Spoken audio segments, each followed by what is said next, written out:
Now, this is the time of our Monday show where we talk to the Mayor, the lovely Peter Taylor.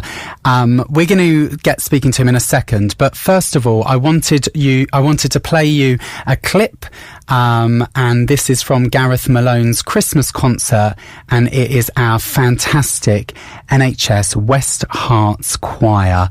There is our beloved NHS choir. Peter, what a heartwarming moment that must have been.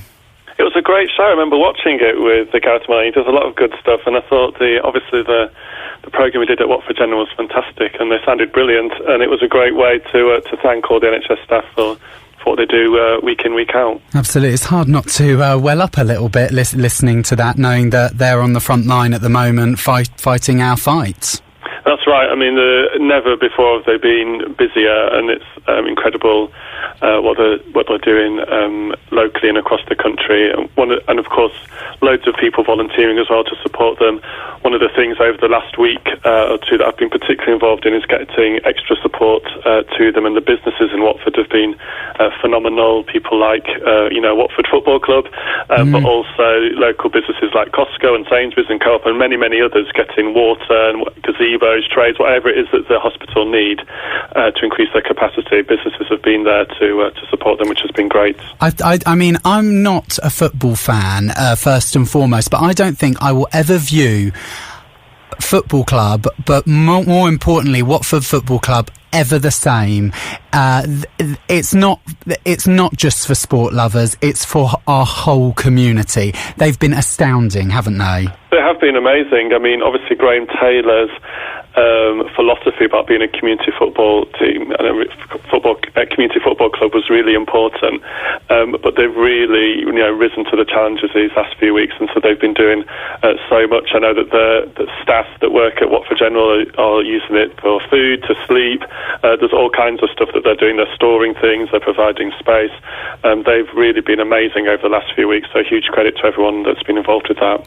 Now, the next question is not as astounding, amazing, or as riveting as the other things we talk about, but last time we spoke we were talking about green bins, and this time but it is important for our listeners, and this time we're going to talk about them again because not to quote a terrible tabloid term from my days on a tabloid news sheet, but we've made a bit of a U-turn on green bins. There has been a U-turn, but a good U-turn for most residents. So the plan, as you know, was that from today we were going to stop collecting garden waste bins, but brilliantly the team at Veolia have been able to respond incredibly well, and we have got enough drivers, which was the issue about whether or not we could continue that service, and so we are able to continue to collect every bin on the days that it was scheduled. So a huge credit to the crews. They've been having to obviously change the way they work. There's been lots gone on to try and keep the service going, and so it's really positive that from today bins are still being collected. It's business as usual, and we're grateful for residents for what they're doing as well to keep the bins clean and to support our crews. I know there's been lots of people leaving messages on the bins to thank the crews for all that they're doing. And so it's a U-turn, but hopefully a positive one for pretty much everybody. Definitely. If it means your bins get collected, or the ones that you thought weren't going to get collected are going to get collected, that can only be a good thing. Now, anyone that follows you on Twitter will know that as well as being a mayor, you're also a dad.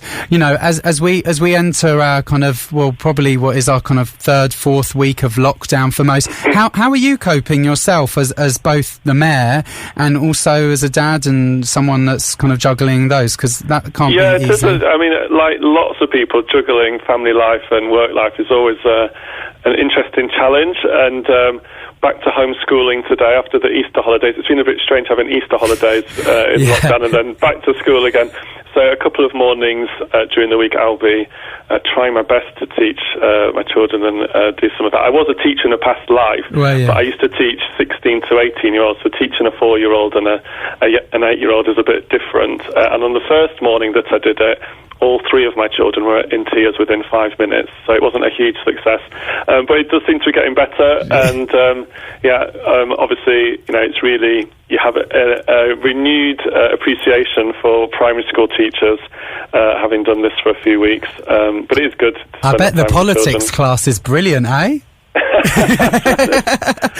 You got the making rosettes and things like that. Well, I used to teach economics as well when I was an A-level teacher, so don't really not done much economics teaching with my 4-year-old, I must admit. Politics, lower the voting age to 10 or something like That's that. Right. Now, of course, the most important debate of the day that we've been having on the show ahead of National Tea Day tomorrow is biscuits, which are best for dunking. I wouldn't be a good radio presenter if I let you go without answering that golden question. So yeah, I mean, it used to be a bourbon that I'd always have said, but actually in the last few weeks we've been eating probably more biscuits than usual, and I think it's a crunchy cream.